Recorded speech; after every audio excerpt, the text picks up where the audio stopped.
8, 10, 15 दिवस उलटून गेले तरीही अंमलबजावणी होत नव्हती कुठल्या मागणीची। 8 मागण्यांपैकी 4 मागण्याला तातडीनं आणि तात्काळ अंमलबजावणी देऊ असं सांगितल्यामुळे आम्ही उपोषण सोडलं होतं। तुम्ही हे करणार नसाल तर आम्हाला 15 तारखेला फेब्रुवारीला साखळी उपोषण राज्यव्यापी करावं लागणार हे आम्ही जाहीर केलं होतं।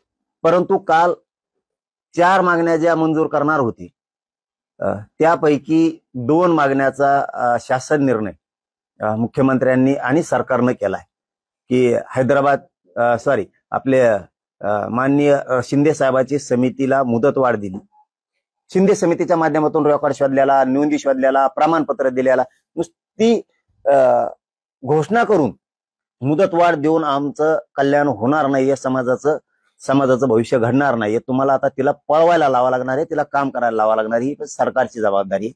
राहिला दुसरा विषय आता साखळी उपोषणाचा की जे 15 तारखेला होणार होतं। सरकारने 2 मागण्या मंजूर केल्यामुळं राहिल्यात 2। मराठ्यांनी मोठं मन दाखवलं पाहिजे, मराठ्यांनी सरकारला सहकार्य केलं पाहिजे, या संस्कार आमच्यावरती आहेत। म्हणून ते सध्याचं तरी 15 तारखेचं साखळी उपोषण जे राज्यव्यापी आम्ही करायचं ठरवलं होतं ते सध्या आता आम्ही थोडं पुढे ढकलतोय 10-15 दिवसासाठी। कारण सरकार जर काम करायला लागलं तर मग कशाला करायचं? सरकारला वेळ दिला पाहिजे, संधी दिली पाहिजे, सरकारला सहकार्य केलं पाहिजे, या भूमिकेत राहिलं पाहिजे। 25 जानेवारी 2025 ला मनोज जरांगे पाटलांनी आंतरवाली सराठी या ठिकाणी उपोषण चालू केलं होतं। पण मात्र अवघ्या 5च दिवसामध्ये मनोज जरांगे पाटलांनी उपोषण सोडलं होतं।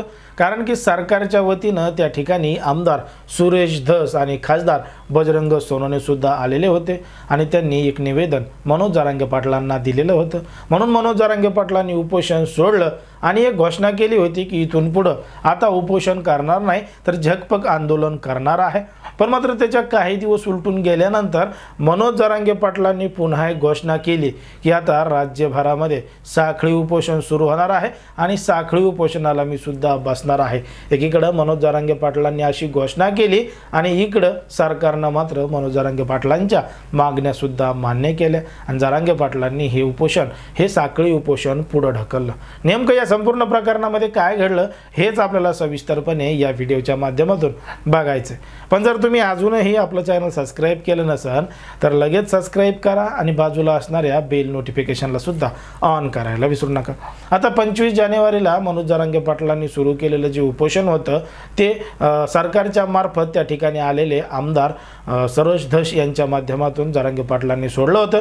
तसं पत्र सुरेश धसांनी जरांगे पाटलांना दिलेलं होतं।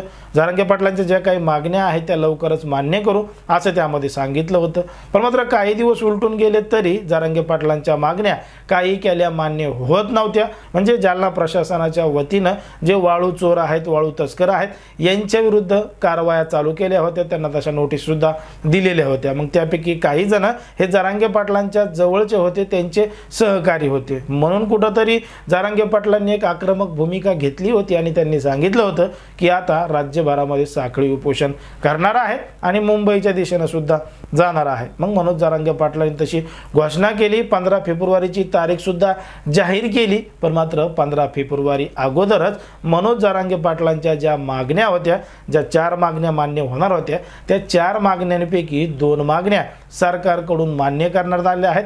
तसा GR सुद्धा काढण्यात आला आहे। पहिली मागणी होती ती म्हणजे शिंदे समितीची मुदत वाढवणे आणि ती मुदत सुद्धा वाढवलेली आहे। दुसरी मागणी होती गॅजेट लागू करण्याची, ती सुद्धा मागणी मान्य केली जात आहे असं जरांगे पाटलाकडून सांगण्यात आलंय। म्हणून कुठेतरी जोपर्यंत आता या 2 मागण्या मान्य झाल्यात, उर्वरित मागण्या या जेव्हा पूर्ण होतील किंवा होणार नाहीत तेव्हा साखळी उपोषण केलं जाईल असं जरांगे पाटलांकडून सांगण्यात आलेलं आहे।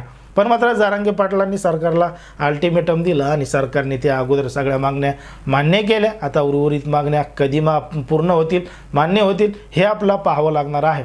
पण मात्र जर सरकारने पुन्हा मागण्या मान्य केल्या नाही तर जरांगे पाटील हे साखळी उपोषणाला बसणार आहेत, नाहीतर मग मुंबईला जाण्याच्या दिशेची घोषणा सुद्धा करणार आहेत। एकंदरीत ज्या पद्धतीने जरांगे पाटलांचं उपोषण चालू आहे त्याला कुठेतरी यश येताना दिसतंय।